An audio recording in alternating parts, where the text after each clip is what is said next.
Pada saat itu saya diberi tahu, dan ini saya hanya dengan Gus Yahya. Jadi kalau beliau tidak mengakui ya tidak masalah. Tapi ini saya berani bersumpah bahwa ini adalah sesuatu yang fakta. Dan semoga Allah Subhanahu wa Ta'ala menghancurkan sehancur-hancurnya para pelaku pembantaian 6 syuhada pengawal kami dan yang memerintahkannya, serta para aktor intelektualnya juga yang merestuinya, dan semua yang terlibat dalam pembantaian sadis dan brutal tersebut secara langsung maupun tidak langsung. Allahumma dammirhum tadmira waqtulhum balada wala tughadir minhum ahada ya qawi ya matin ya muntaqim amin ya rabbal alamin.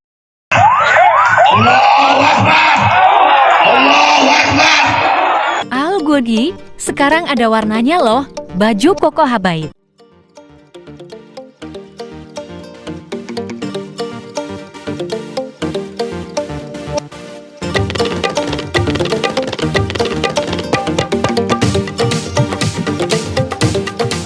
Assalamualaikum warahmatullahi wabarakatuh. Welcome back, selamat datang lagi di channel Babe Aldo bersama gua Babe Aldo, YouTuber rakyat biasa yang tetap santai, tetap sehat, dan jangan lupa ngopi. Bismillahirrahmanirrahim.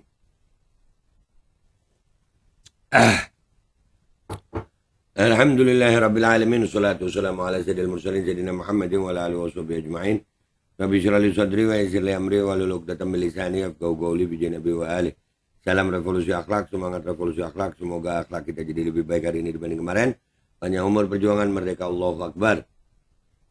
Salam sejahtera bagi seluruh rakyat Indonesia dimanapun kalian berada. Semoga kalian semuanya dalam keadaan sehat walafiat, tidak kurang suatu apapun, dan mudah-mudahan kalau ada yang sakit dari kalian itu menjadi sakit penghapus dosa, penambah pahala, sakit yang insya Allah segera disehatkan oleh Allah SWT dalam sehat yang manfaat. Amin ya rabbal alamin. Oke guys, konten kita kali ini berkaitan tentang PBNU ya. So, kemarin ada polemik juga ya tentang PBNU, masalah pemecatan Kiai Haji Marzuki Mustamar sebagai ketua PBNU Jawa Timur ya. Ini ada namanya Gus Abdul Salam, beliau ini videonya beredar luas. Jadi ini yang kita sesalkan ya, PBNU jadi begitu gitu, seolah-olah akhirnya seperti memecah Nahdlatul Ulama. Akhirnya kesian kan, Nahdlatul Ulama itu kan ada yang pengurus, ada yang struktural, ada yang kultural gitu. Ya gue sendiri sebetulnya termasuk orang NU yang kultural ya, karena gue sekolah di SMP Wahid Hasyim Surabaya ya, itu NU banget gitu. Ya, kita lihat dulu aja ini penuturan Gus Salam ini dari Denanyar. Kita lihat ya, ada apa nih, ini luar biasa ini. Wah gimana Yahya Stakuf nih, Gus Yahya ini piye toh Gus, lanjut ini ya. Bismillahirrahmanirrahim. Itu kami diajak bertemu 4 mata oleh ketua umum, dan tidak semua saya buka, tapi ini penting. Tidak semua dibuka, ini penting. Dan sekali lagi ya guys, maafin gua pause begini, tapi nanti di akhir itu videonya gua tampilin apa penuhnya tanpa gua pause ya. Oke lanjut. Yang satu sepenting saya buka agar orang menyadari kenapa hari ini terjadi seperti ini. Pada saat itu saya diberi tahu, dan ini saya hanya dengan Gus Yahya. Jadi kalau beliau tidak mengakui ya tidak masalah. Tapi ini saya berani bersumpah bahwa ini adalah sesuatu yang fakta. Saya dibilangin sama Gus Yahya, kamu sekarang jadi wakil sekretaris di bawahnya Gus Ipul. Nanti 2024 Gus Ipul jadi menteri, kamu naik jadi sekretaris jenderal. Inilah salah satu yang kemudian buat saya malah down, karena organisasi masyarakat sebesar PBNU, sehebat PBNU, kok hanya mau digunakan untuk mengawal karir dan jabatan seseorang, akan hanya dijadikan pijakan karir seseorang. Ini menurut saya secara moral, secara etika sangat tidak baik, dan menyalahi terhadap etika-etika dalam organisasi. Saya kira pemecatan Kiai Marzuki ini adalah puncak dari konspirasi yang terjadi antara orang lama PWNU yang memang sejak awal tidak nyaman dengan keberadaan Kiai Marzuki Mustamar, yang kemudian hari ini bertemu dengan kepentingan pribadi, kepentingan golongan oleh beberapa oknum di PBNU. Itu. Jadi ini mungkin nggak ya ini ada kaitannya sama politik juga karena 2024 kan ini ya.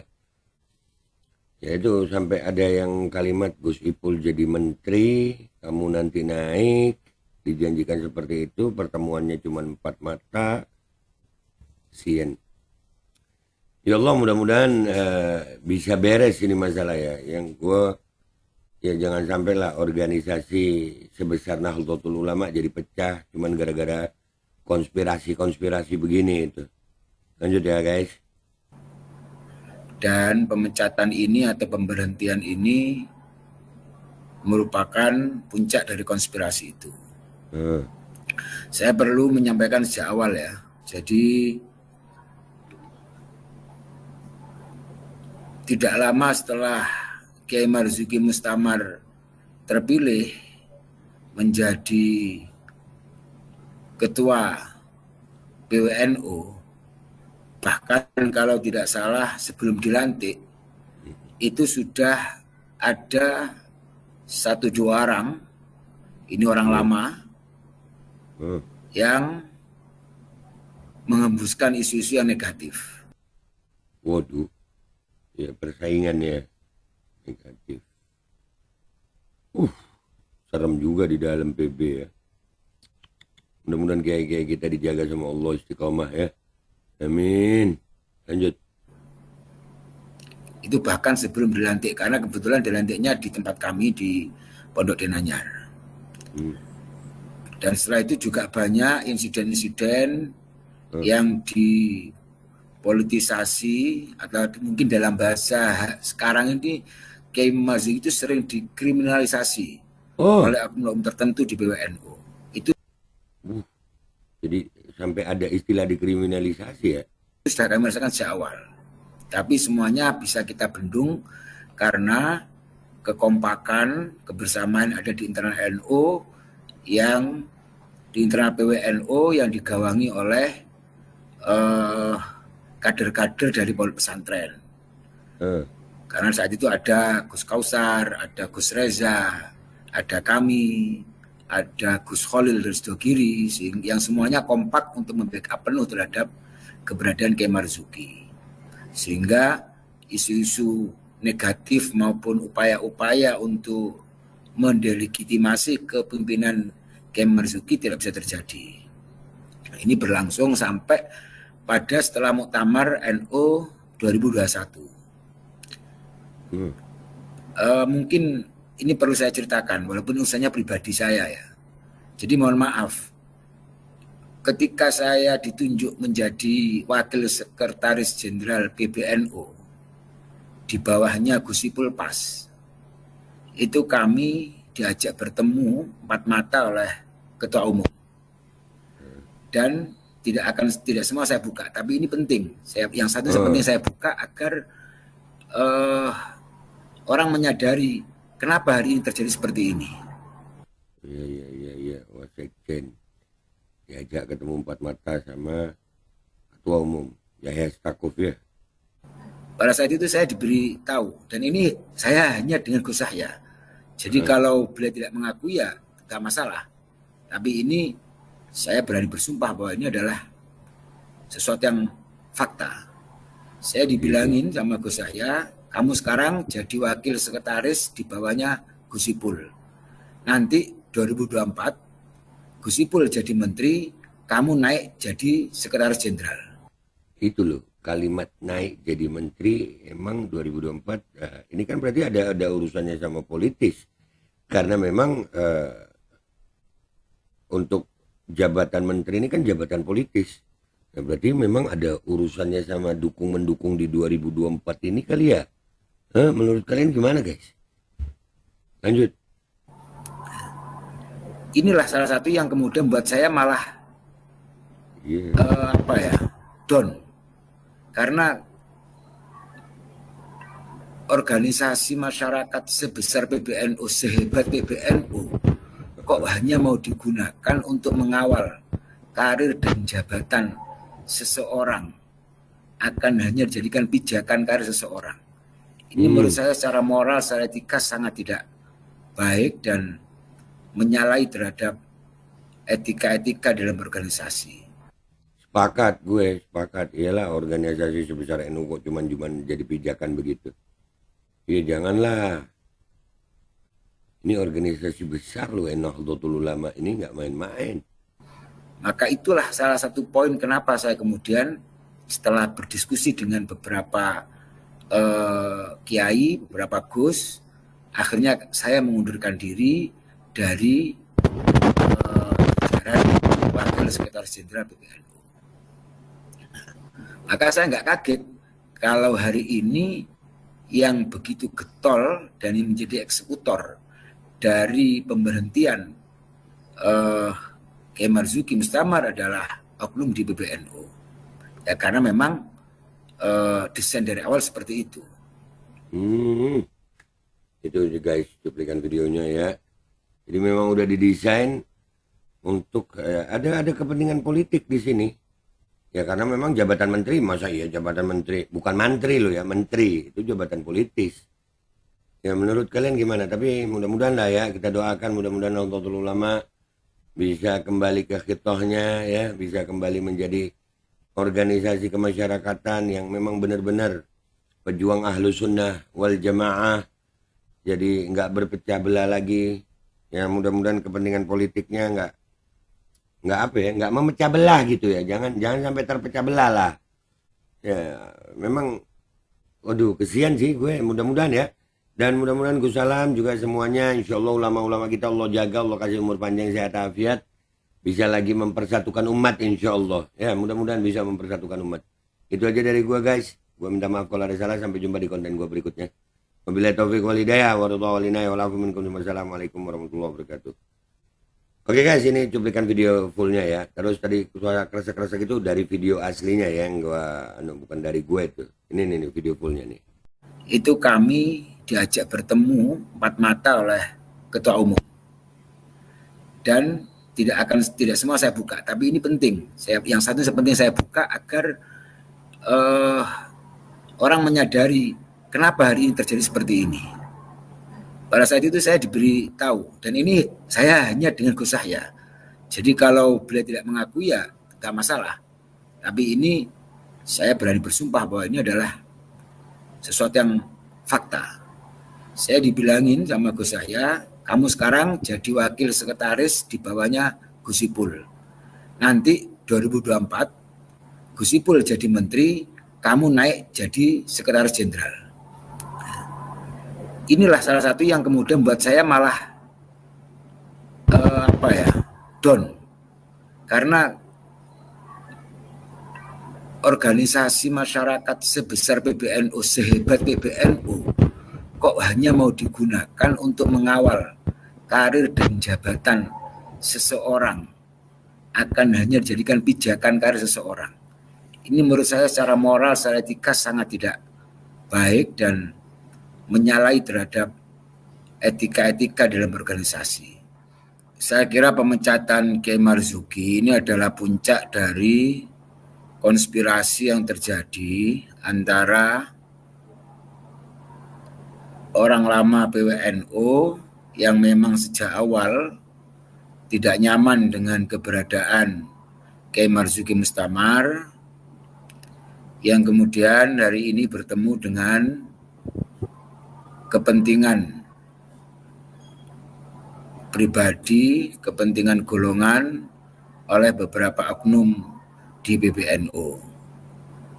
Dan pemecatan ini atau pemberhentian ini merupakan puncak dari konspirasi itu.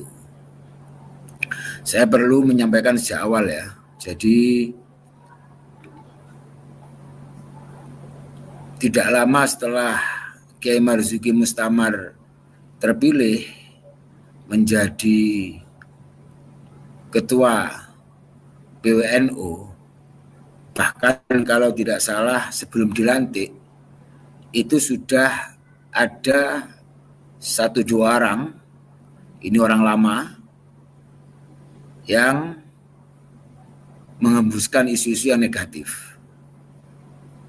Itu bahkan sebelum dilantik, karena kebetulan dilantiknya di tempat kami di Pondok Denanyar. Dan setelah itu juga banyak insiden-insiden yang dipolitisasi, atau mungkin dalam bahasa sekarang ini Kiai Marzuki itu sering dikriminalisasi oleh oknum tertentu di PWNU. Itu sudah kami rasakan sejak awal.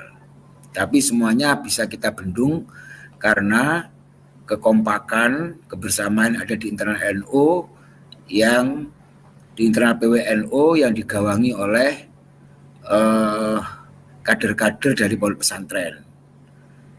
Karena saat itu ada Gus Kausar, ada Gus Reza, ada kami, ada Gus Khalil Rizdogiri, yang semuanya kompak untuk membackup penuh terhadap keberadaan Kiai Marzuki. Sehingga isu-isu negatif maupun upaya-upaya untuk mendelegitimasi kepemimpinan Kiai Marzuki tidak bisa terjadi. Ini berlangsung sampai pada setelah Muktamar NU 2021. Mungkin ini perlu saya ceritakan, walaupun urusannya pribadi saya ya. Jadi mohon maaf, ketika saya ditunjuk menjadi Wakil Sekretaris Jenderal PBNU, di bawahnya Gus Ipul Pas, itu kami diajak bertemu 4 mata oleh Ketua Umum. Dan tidak semua saya buka, tapi ini penting. Yang satu penting saya buka agar orang menyadari kenapa hari ini terjadi seperti ini. Pada saat itu saya diberi tahu, dan ini saya hanya dengan Gus Yahya. Jadi kalau beliau tidak mengakui ya tidak masalah. Tapi ini saya berani bersumpah bahwa ini adalah sesuatu yang fakta. Saya dibilangin sama Gus Yahya, kamu sekarang jadi wakil sekretaris di bawahnya Gus Ipul. Nanti 2024 Gus Ipul jadi menteri, kamu naik jadi sekretaris jenderal. Inilah salah satu yang kemudian buat saya malah down. Karena organisasi masyarakat sebesar PBNU, sehebat PBNU, kok hanya mau digunakan untuk mengawal karir dan jabatan seseorang, akan hanya dijadikan pijakan karir seseorang. Ini menurut saya secara moral, secara etika sangat tidak baik dan menyalahi terhadap etika-etika dalam organisasi. Maka itulah salah satu poin kenapa saya kemudian setelah berdiskusi dengan beberapa kiai, beberapa gus, akhirnya saya mengundurkan diri dari jajaran Wakil Sekretaris Jenderal PBNU.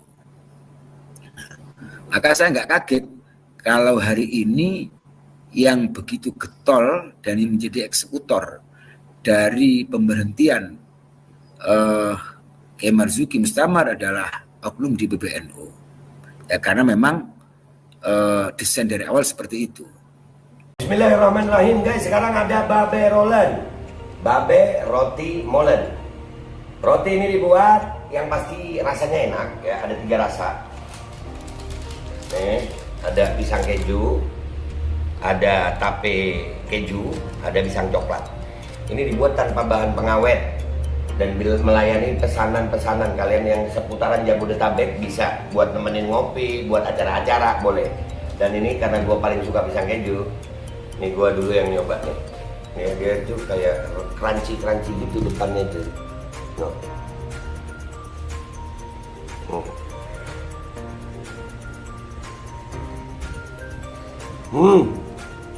Lu tahu kerannya di depan nih, terus di dalamnya empuk. Ya Allah. Udah nggak usah lama-lama, lu kalau kepingin langsung pesen aja, itu ada nomor WA-nya, nanti gua kalau cantumin, ada juga IG-nya, langsung pesen, murah segini cuman nanti dia tanya itu 35.000 kalau nggak salah ya.